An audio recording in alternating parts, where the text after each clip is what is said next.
உயிரினும் மேலான தமிழ் சொந்தங்களுக்கு வணக்கங்கள்.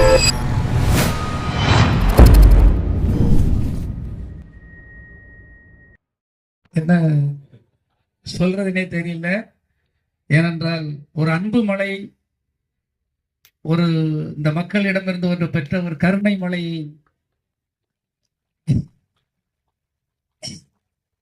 கைத்தட்டல் மட்டுமில்ல அவங்க முகத்திலே தெரிஞ்சிடும். நான் கிட்டத்தட்ட ஒரு 7-8 ஊர் பேருமா பாலகிருஷ்ணன், ஒரு 7-8 ஊருக்கு நாங்கள் போயிட்டு வருகிறோம். ஆனால் அந்த வரவேற்பு என்பது அது அந்த இறையருள் பெற்ற ஊர் என்று சொல்லுவார்கள். இந்த ஊரை எல்லோருக்கும் அந்த இறையருள் கிடைப்பது அரிது. நான் இந்த ஊரை பொறுத்த மட்டில் நான் ஏங்காத நாளே கிடையாது. இப்படி ஒரு அம்மன் கோயில் பக்கத்தில் அருமையான குளங்களும் நீர்நிலைகளும் எல்லாவற்றுக்கும் மேலாக உலகத்திலே உற்று நோக்கின்ற அந்த மருந்துவாழ் மலையின் அடிவாரத்தில் இருக்கின்ற பாக்கியசாலிகள் நீங்கள். அத்தனை மூலிகைகள் கொட்டி கிடக்கும். அந்த மூலிகைக்கு கீழே இருக்கின்ற அந்த அனுமானுடைய அந்த ஒரு மலை புகழ் விழுந்ததாக சொல்லுவார்கள். புராண கதைகளில் இருக்கிறது. அது உண்மைதான். அந்த மலையின் கீழ் இருக்கின்ற ஒரே பாக்கியசாலிகள் பொத்தையடி ஊரை சார்ந்தவர்கள். இங்கு வடக்கு பக்கம் பார்த்தால் ஆறு ஓடுகிறது, கிழக்கு பக்கம் பார்த்தால் ஒரு பெரிய கணவாய் இருக்கிறது, குளம் இருக்கிறது, மேற்கு பக்கம் பார்த்தால் அங்கேயும் ஆறுகள் ஓடுகிறது. 3 பக்கம் நீர்நிலைகளால் நிறைந்த ஒரு அற்புதமான ஒரு ஊர் எது என்றால் அது பொத்தையடி. என் தாய்மார்கள் நான் செல்லும் இடங்கள் எல்லாம் இப்பொழுது அண்ணன் அவர்கள், பேராசிரியர் அவர்கள் மிக அருமையாக பேசினார்கள். தலைமை தாங்கி நடத்துகின்ற அவர் பேச்சுக்கு நான் அடிமை. அவ்வளவு அழகாக, எவ்வளவு அற்புதமாக ஒரு அமைதியான ஒரு சாந்தமான குரலை கேட்க முடியும். நாங்களாவது உளறி கொட்டிடுவோம் எதையாவது. ஒரு சாந்தமாக அவ்வளவு அழகாக பேசுகின்ற ஒரு பேச்சாற்றல் நிறைந்த ஒரு பேராசிரியரை நான் பார்க்கும்போது என்ன ஒரு ஆற்றல்! ஒரு தமிழ் புலமை அற்புதமாக இருந்த ஆசிரியர் அவர்களை தலைமை தாங்கி நடத்தி கொண்டிருக்கின்ற அசோகன் அவர்களுக்கும், இந்த ஊர் தலைவர் அருமை அண்ணன் பால் நாடார் அவர்களுக்கும், இந்த ஊரை சார்ந்த அருமை சகோதரர் சி.டி. சந்திரன் அவர்களுக்கும், மற்றும் பொத்தையடி பாலன் இருக்கிற அன்னை பாலன் அவர்களுக்கும், அருமை சகோதரர் பால முருகன் அவர்களுக்கும், அருமை சகோதரர் தனசிங் அவர்களுக்கும், அருமை சகோதரர் சுபாஷ் அவர்களுக்கும், என்னோடு இணைந்து எப்பொழுது கலப்பையில் நானும் நற்பணி செய்தால் அங்கே இருப்பேன் என்று நற்பணியில் தன்னைத்தானே இணைத்துக் கொள்பவர்கள், இந்த நாட்டுக்கு நல்லது செய்ய வேண்டும் என்று யார் விரும்பினாலும் கலப்பையில் இணைந்து கொள்ளலாம். கலப்பையில் முகம் தெரியாமல் சத்தம் தெரியாமல் பல ஜட்ஜிகள் இருக்கிறார்கள், பல பேராசிரியர்கள் இருக்கிறார்கள், பல சமூக அக்கறை உள்ளவர்கள் இருக்கிறார்கள். இது சமூக அக்கறை கொண்ட ஒரு இயக்கம். நிறைய பேர் இது ஒரு அரசியல் இயக்கமோ, அரசியலில் ஏதாவது மற்றவங்க மாதிரி செய்திருவாங்களோ, அப்படியெல்லாம் இல்லை. இது ஒரு சமூக அக்கறை கொண்ட இயக்கம். என் குல பெண்களுக்கோ அவங்களுக்கு ஒரு வேலை வாய்ப்பு வேண்டுமென்றால் சுய தொழிலுக்காக நாங்கள் எதை வேண்டுமென்றாலும் செய்து கொடுத்து கொண்டு வருகிறோம். கல்விக்கு என் குழந்தைகளுக்கு, அதாவது ஓடி விளையாடு பாப்பா என்றார்கள், குழந்தைகளை விளையாட வையுங்கள், அடுத்தபடியாக நன்றாக படிக்க வையுங்கள். பெண்களுக்கு ஏதாவது ஒரு பிரச்சனையோ, கல்விக்கு ஏதாவது அவர்களுக்கு மேல் படிப்பு படிக்க முடியவில்லை என்றால் பேராசிரியர் சொன்னது போல் உடனே அவர்கிட்ட யார்கிட்ட இந்த ஊருக்காரர்கிட்ட சொல்லுங்க, நான் அவர்களுடைய படிப்பு முழு செலவை நான் ஏற்றுக்கொள்கிறேன். ஏனென்றால் எல்லோருக்கும் ஏதோ ஒரு சூழலில் ஒரு சூழல்கள் வரும். அதற்காக அவங்க வறுமையில் இருப்பவர்கள் அல்ல. இன்று தாழ்த்து கிடப்பவன், இந்த துயரங்களை அனுப்புவன், இந்த கஷ்டங்களை அனுபவிப்பவனுக்கு அடுத்தால் இன்பங்களும் நல்ல சுகமான வாழ்வும் இருக்கிறது என்பதை மட்டும் நினைத்துக் கொள்ளுங்கள். துன்பங்கள் நிரந்தரம் அல்ல, தோல்வியும் நிரந்தரம் அல்ல. எப்பொழுது வேண்டுமென்றால் எது வேண்டுமென்றால் மாறலாம். ஆணவத்தில் ஆடிய பலர் அடுத்தால அவர்களுக்கு என்று ஒரு புதைகுழி இருக்கிறது என்பதை மட்டும் நினைத்துக் கொண்டாலே போதும். உலகத்தையே கட்டி ஆண்ட, உலகத்தையே பிடித்து தன் கைக்குள் உள்ளங்கைக்குள் கொண்டு வந்த அலெக்சாண்டர், மாவீரன் அலெக்சாண்டர் எல்லாவற்றையும் அனுபவிக்கலாம் என்று தன் நாட்டிற்கு போவது சுகமில்லாமல் ஆகிறான். உயிர் போய்விடும் என்ற நிலை. 32வது வயது, 17 வருடம் உலகையே தன்னுடைய போர் திறமையால் உலகத்தையே பிடித்து விட்டான். அத்தனை பொன் பொருள் படைகள் எல்லாம் அவனிடம் இருக்கிறது. இது நடந்த உண்மை, 2000 ஆண்டுகளுக்கு நடந்த உண்மை. எல்லாம் அவன் கையில் இருக்கிறது. பவர் இருக்கிறது, படைகள் இருக்கிறது, பணம் இருக்கிறது, பொன் பொருள் அத்தனையும் இருக்கிறது, அதிகாரம் இருக்கிறது.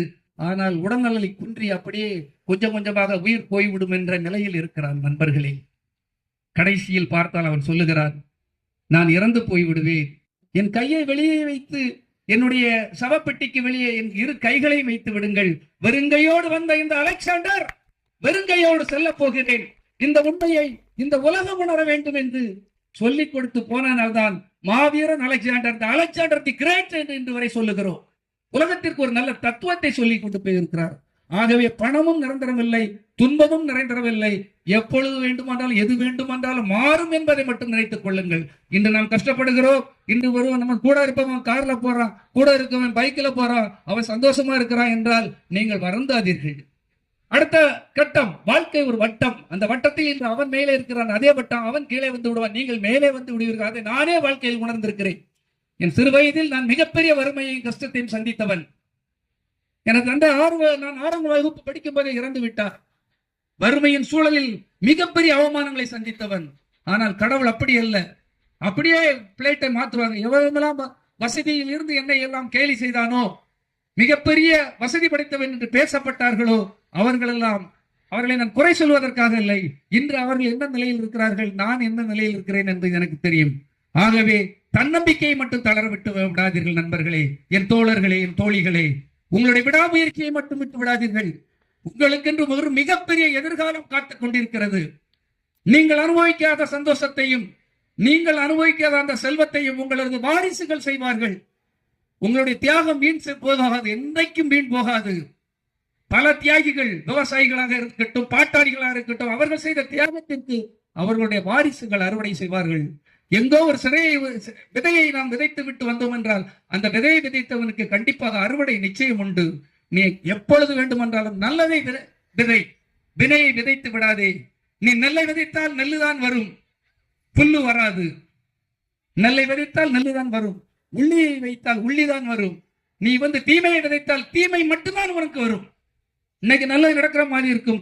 அதுக்காக நான் சொல்லுகிறேன், எல்லோரையும் அன்போடு பாருங்கள், எல்லோருக்கும் நன்மை செய்யுங்கள், உங்களைப் போலே பிறரையும் நேசியுங்கள். நம் சகோதரர்கள் சகோதரிகள் என்று எல்லோரையும் சொல்லுங்கள். அதுதான் நம்ம எல்லா மதங்களும் சொல்லி தந்திருக்கிறது. அன்பால் மட்டுமே உலகத்தை வெல்ல முடியும். அன்பை விதைப்பவன் என்றைக்கும் தோற்க மாட்டான் என்பதுதான் உண்மை. சகோதரிகள் அவர் பேசுறாங்க நினைச்சுட்டாங்க. நான் நிறைய படிச்சு நிறைய இடங்கள்ல இதுதான் உண்மையும் அன்பையும் நான் விதைத்துக் கொண்டு வருபவன். இந்த ஊர் எனக்கு மிகவும் பிடித்ததால் எனக்கு தெரிந்ததை எல்லாம் நான் என்னை வைத்தே பேசிக் கொண்டிருக்கிறேன். என் சகோதரிகள் நாளைக்கு மேல மேல போக வேண்டாமா?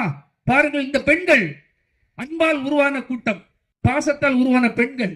இந்த பெண்களை இவ்வளவு பெரிய பெண்கள் கூட்டம். எனக்கு ஆண்கள் கூட்டத்தை பார்ப்பதற்கு என் ஆண் சிங்கங்கள் எல்லாம் பின்னர் நின்று அவர்களை ரசிக்கிறார்கள். பெண்களை முன்னே உட்கார வைத்துக் கொண்டு ரசித்துக் கொண்டிருக்கிறீர்கள். எங்கு ஒரு இடத்தில் பெண்கள் கைத்தட்டல், பெண்களின் ஆளுமை அதிகமாக இருக்கிறது, அந்த நாடு எங்கோ சென்று கொண்டிருக்கிறது, உயர்ந்து கொண்டிருக்கிறது என்ற அர்த்தம். நான் எல்லா இடங்களிலும் மேடைகளிலும் பேசுவதுதான், பெண்களை போற்றுங்கள் நண்பர்களே. பெண்கள் உயர்ந்தால் ஆண்கள் கூட்டம் தானாக உயர்ந்து விடும். ஆண் ரசிகர்கள், ஆண் நண்பர்கள் பெண்களுக்கு முக்கியத்துவம் கொடுக்கிறீர்கள் என்பது இங்கே பார்க்கும்போது எனக்கு தெரிகிறது. நிச்சயமாக பொத்தை அடி அல்ல, பொத்தடி சிகரத்திற்கு செல்லும் என்பதை இந்த மேடையில் இருந்து நான் சொல்லுகிறேன். நான் அனுபவித்ததை சொல்லுகிறேன். கண்டிப்பாக பெண்களை மதித்ததால் இந்த ஊர் புண்ணியப்பட்டு இருக்கிறது. ஏனென்றால் இந்த கன்னியா குமரி வாழ்கிறாள், கன்னியாக வாழ்ந்து கொண்டிருக்கிறாள், அந்த சக்தி வாழ்ந்து கொண்டிருக்கிறாள். அதனால்தான் கன்னியாகுமரி இளமையோடு இருக்கிற, குமரி என்பது இளமை. அந்த இளமையோடு இந்த ஊர் இருந்து கொண்டிருக்கிறது, இந்த பெண்கள் இருந்து கொண்டிருக்கிறீர்கள். உங்களை எல்லாம் எப்படி வாழ்த்துவது என்று எனக்கு தெரியவில்லை. இன்னும் இரவு 12 மணி ஆகும் என்று சொன்னார்கள். 12 மணி ஆனாலும் இருப்பார்கள், 1 மணி ஆனாலும் இந்த விழாவை அவர்கள் கண்டுபிடிப்பார்கள். 3 நாட்கள் இந்த விழா நடந்து கொண்டிருக்கிறது என்றார்கள். 3 நாட்கள் அல்ல, 30 நாட்கள் ஆனாலும் இதே உற்சாகம் உங்களிடம் இருக்கும் என்பதை மட்டும் புரிந்து கொள்ள முடிகிறது. ஏனென்றால் கலை பிறந்தது இங்கேதான், கல்வி பிறந்தது இங்கேதான், அன்பு பிறந்தது இங்கேதான், அறிவு பிறந்தது இங்கேதான், எல்லாம் பிறந்தது இங்கேதான். உங்களுடைய வெற்றி பிறப்பது இங்கேதான் என்று சொல்லிக்கொண்டு இப்படி எல்லாம் எனக்கு ஒரு வாய்ப்பை தந்த என் சகோதர சகோதரிகளை வாழ்நாளும் முழுக்க எனக்கு அவ்வளவு ஒரு சந்தோஷமாக இருக்கிறது. மிகப்பெரிய ஒரு உற்சாகத்தையும் ஒரு ஆனந்தத்தையும் தந்துள்ளீர்கள். இதை உயிர் உள்ளவரை மறக்கவே மாட்டேன் என்பதை மட்டும் தெரிவித்துக் கொண்டு எப்பொழுதும் உங்கள் சகோதரனாக நீங்கள் கூப்பிட்ட குரலுக்கு முன்பாகவே இங்கு வந்து இருப்பேன் என்பதை மட்டும் தெரிவித்துக் கொண்டு வாக்குறுதியாக தந்து கொண்டு எப்பொழுது வேண்டுமென்றால் கூப்பிடுங்கள். பி.டி. செல்வகுமார் உங்களோடு இருப்பேன் என்பதை மட்டும் தெரிவித்துக் கொள்கிறேன். என்னோடு வருகை தந்திருக்கின்ற ரவிமுருகன் இளைஞரணி அமைப்பாளர், அனிதா மகளிரணி அமைப்பாளர், மாநில நமது கலப்பை மக்கள் இயக்கத்தின் மகளிரணி தலைவி பேராசிரியர் ரங்கநாயகி மற்றும் பால்துறை வகுப்பு தோழன் பால்துறை, சுடலைமணி இளைஞரணி அமைப்பாளர் சுடலைமணி மற்றும் மாவட்ட தலைவர் அருமை சகோதரர் வட்டுமிக்கேட் பாலகிருஷ்ணன், அருமை சகோதரர் கணபதி அவர்கள், இந்த விழாக்களுக்கெல்லாம் அமைப்பாளராக பொறுப்பேற்றுக் கொண்டிருக்கின்ற இந்த அருமை சகோதரர் கரீம் அவர்கள் மற்றும் இதே ஊரை சேர்ந்த கணபதி அவர்கள் என்னோடு பயணப்பட்டுக் கொண்டிருக்கிறார்கள். இன்னும் நிறைய பேர் என்னோடு பயணப்பட்டுக் கொண்டிருக்கிறார்கள். அத்தனை பேருக்கும் இந்த நேரத்தில் என்னுடைய நன்றியை தெரிவித்துக் கொள்கிறேன். பத்திரிகை சகோதரர்களுக்கும் நன்றியை தெரிவித்துக் கொள்கிறேன். நன்றி, பாராட்டுகள். பொங்கல் பூத்து குலுங்கின்ற அந்த புத்தாண்டில் பொங்கல் தை மகள் பிறந்து விட்டால், அத்தை மகள் நம் வீட்டுக்கெல்லாம் வந்து விட்டால், தை மகள், தை திங்கள், தை மகள் என்றாலே அத்தை மகள் என்று அர்த்தம். அத்தை மகள் ஒவ்வொருடைய ஆண்கள் வீட்டிலும் வந்து கோலம் போட வருவார்கள். அந்த அத்தை மகள் பிறந்த, தை மகள் பிறந்த இந்த தினத்தை நாம் அனைவரும் சிறந்த விழாவாக கொண்டாடி மேலும் மேலும் இந்த ஊருக்கு உற்சாகத்தையும் பலத்தையும் பெரிய பெரிய வெற்றியையும் சாதனையும் கொண்டு வருவாள் என்பதை தெரிவித்துக் கொண்டு பொங்கல் உங்கள் வீட்டில் அனைத்து இல்லங்களிலும் பொங்கட்டும் என்று தெரிவித்துக் கொள்கிறேன். கதிர் அவர்கள், நம்மோடு இருக்கின்ற கதிர் அவர்களுக்கும், கபீர் நம்ம கூட இருக்கிறார், சாரி கபீர் என்று சொல்லிவிட்டேன். கபீர் அவர்களுக்கும் மற்றும் அனைத்து சகோதரர்களுக்கும் இந்த ஊரை சேர்ந்த அத்தனை பேருக்கும் என்னுடைய நன்றியும் பாராட்டுகளும் தெரிவித்துக் கொள்கிறேன். நன்றி, வணக்கம்.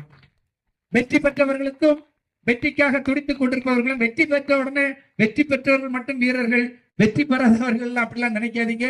வெற்றி பெறாதவர்கள் போட்டியிடுவதும் பெருமையே. வெற்றி பெற்றவர்களுக்கு பெருமை என்றால் வெற்றிக்காக போராடி கொண்டிருப்பவர்களும் பெருமையே. யாரும் எங்கும் எப்படியும் இருக்கலாம். ஆகவே எல்லோருக்கும் என்னுடைய பாராட்டுகள், நன்றிகள்.